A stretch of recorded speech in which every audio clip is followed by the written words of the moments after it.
قل ويو د ایبا حبیبا لا یستوی الخبیث لا یستوی برابر ندی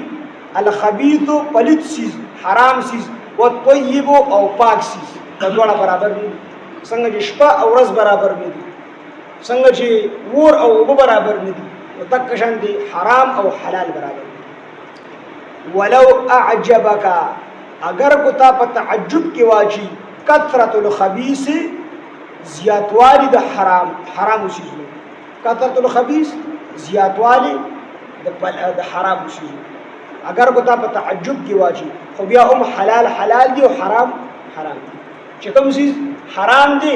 اگر کو ډیر زیات شي ډیر زیات شي او حرام به ورته وای دا حلال کېدلی نشي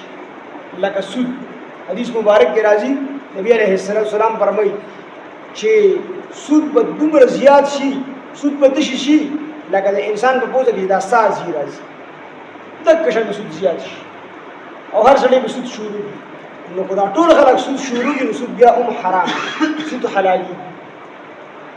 څومره ګناهونه نن سبا زیات شي دي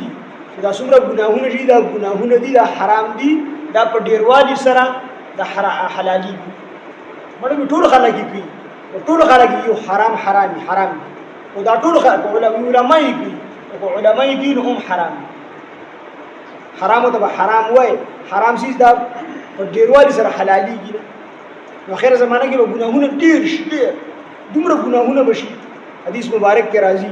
نبی علیہ السلام فرمایي چې په اخره زمانہ کې به د بدکاری دا به دومره زیات شي چې په روډ کې به په لاره کې جری لاره کې به دوه کسان نر او زنانه سړی او ښځه دا به بدکاری کوي او یو کس په تراشي ورته وایي صرف دومره وکړه د سیټ ته شنو د دیوال شاته شه د پول شاته شه کم سے کم بلار کې خدا بد عمل نه کوي نبی علیہ السلام فرمایي د دې سړي په دغه ټیم کې دومره مضبوط ایمانی لکه په نن دور کې د ابوبکر صدیق او عمر فاروق رضی الله عنهم مضبوط ایمان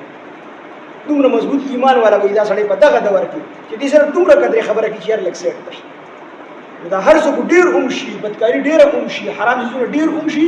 دا حلالي کې نه په ډیروالي سره دا حرام